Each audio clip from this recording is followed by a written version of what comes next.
તો ફાઇનલી મિત્રો તો આપણે આ પહોંચી ગયા છીએ આપણા ગામડે. તો ગામડે આવીને આપણે એવું જોવા મળી ગયું છે જે હું તમને આ વિડીયોમાં જોવા મળશે. તો આ વિડીયો છેલ્લે સુધી જોતા રહેજો. તો આપણે વાત કરવાની છે. તો આપણે આજે આવી ગયા ગામડે. તો તમે જોઈ શકો છો આપણે શમશાનનો નજારો હું તમને પહેલાં બતાવી દઉં.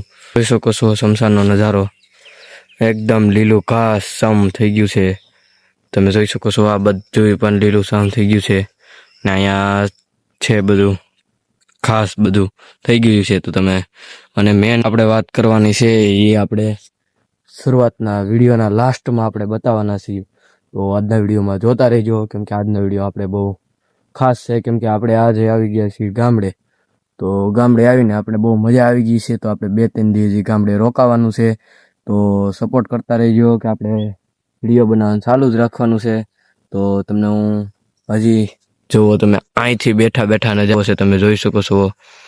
એક નંબર નજારો આવે છે અહીંથી તમે જોઈ શકો છો. અત્યારે લીલું ઘાસ છે બધે શમશાનમાં આખા. બહાર મેદાને પણ એવું મસ્ત છે સુંદર. આપણે બહાર મેદાને પણ આગળ તમને બતાવીશું. એની પહેલાં આપણે મેન વસ્તુ બતાવવાનું છે. તો એ વસ્તુ એમ છે કે આપણે શરૂઆતમાં જ્યાં આપણે વિડીયો બનાવતા હતા તો આપણે ત્યાં જઈએ પછી તમને હું મેન વસ્તુ બતાવી દઉં. તો ચાલો ના જઈએ આપણે જોલ આપણે છે આવવાનું છે તો આપને ખબર પડી જશે કે શું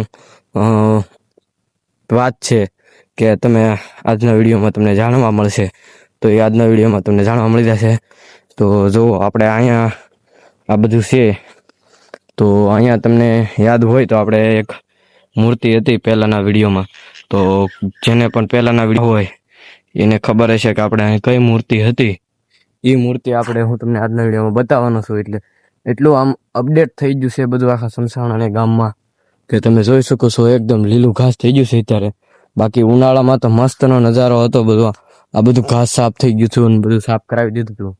તો ચોમાસામાં ખડ ઉગી જ જાય એટલે તમે જુઓ ખડ એક નંબર છે પણ આમ પડી ગયા હોય તો આપણે ખડમાં વાગ્યા નહીં. અને મેન વસ્તુ આપણે એ છે કે આપણે શમશાનમાં નવું અપડેટ એ છે કે તમને હું જે આપણે મૂર્તિ હતી એ કઈની મૂર્તિ હતી એ તમને હું બતાવી દઉં અત્યારે.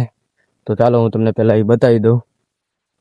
તો અહીંથી તમે જોઈ શકો છો તમને. તો આ જુઓ એક નંબર છે. આપણે ત્યાં હતા પહેલે મૂર્તિ ના હતી, હવે મૂર્તિ આપણે અહીંયા આવી ગઈ છે. તમે અપડેટ જોઈ શકો છો. આજે આપણે આજે ગામડે આવ્યા હતા આપણે આજે શમશાને આટો મારવા આવ્યા હતા આપણે નજર પડી ગઈ છે. તમે જોઈ શકો છો એક નંબર મૂર્તિને ચારે બાજુ તમે જોઈ શકો છો. અત્યારે અહીં બ્લોક પાથરવામાં આવ્યા છે મસ્તથી સણતર કરવામાં આવ્યું છે. અને આ બાજુ નજારો તમે જુઓ અહીંથી સૂર્યાસ્ત થાય છે અને અહીંયા આપણે ભોળાનાથની મૂર્તિ છે. તો તમે જુઓ બાકી આપણે મૂર્તિ હતી ત્યાં આપણે બેઠતા ના. તો આપણે અત્યારે મૂર્તિ અહીંયા આવી ગઈ છે. તો સરપ્રાઈઝ જેવી વાત છે. તો આપણે આજના વિડીયોમાં એટલું જ છે. એ મેન પોઈન્ટ છે. તો આપણે તમને હું બહારનો પણ નજારો બતાવી દઈશ. તો આપણે બહાર જઈએ અને પહેલાં તમને હું શમશાનનો નજારો તો મેં તમને બતાવી દીધેલો છે. તો જોઈ શકો છો ઝાડવે ખામડા કરવામાં આવ્યા છે. અહીંયા પણ છે બધે ઝાડવે ખામણા કરવામાં આવ્યા છે. આમ જન્નત જેવું શમશાન છે. અને આ શમશાન તમને કોઈ પણ જોવા નહીં મળે કેમ કે શમશાન તમને બધી જોવા મળે તો કાંક નદી કાંઠે હોય પણ આમ વંડી બંડી ને કાંઈ ઝાડવા બાળવાની નીકળ્યા બાવળા અને એવું જ હોય. પણ આપણે કાંઈક અલગ જ નજારો છે. તમે જોઈ શકો છો અહીંથી પૂરા શમશાનનો નજારો. તો મિત્રો તમને મેદાનનો નજારો બતાવી દઉં. તો મેદાનનો નજારો કંઈક આવો છે. આવો કાંક નજારો છે. તો તમે જોઈ શકો છો અહીંયા આપણે વડો આ આપણું શમશાન હરુખરું લીલુંછમ અને આ આપણું મેદાન છે. તો મેદાન કેવું લાગ્યું કમેન્ટમાં જણાવી દેજો. આ બાજુ તમે જોઈ શકો છો આ બાજુ કેવો મસ્ત નજારો છે. ચારે બાજુ ખડ ઉગી ગયું છે. આ બાજુ ચારે બાજુ આપણે ખડ ઉગી ગયું છે. આખા મેદાનમાં આપણે ખડ ઉગી ગયું છે. તમે જોઈ શકો છો આ કાંક પોસ્ટર આપણે નથી ખબર કે શું છે તો અહીંયા રાખેલું છે. તમે જોઈ શકો છો અહીંયા આખા આપણા મેદાનમાં.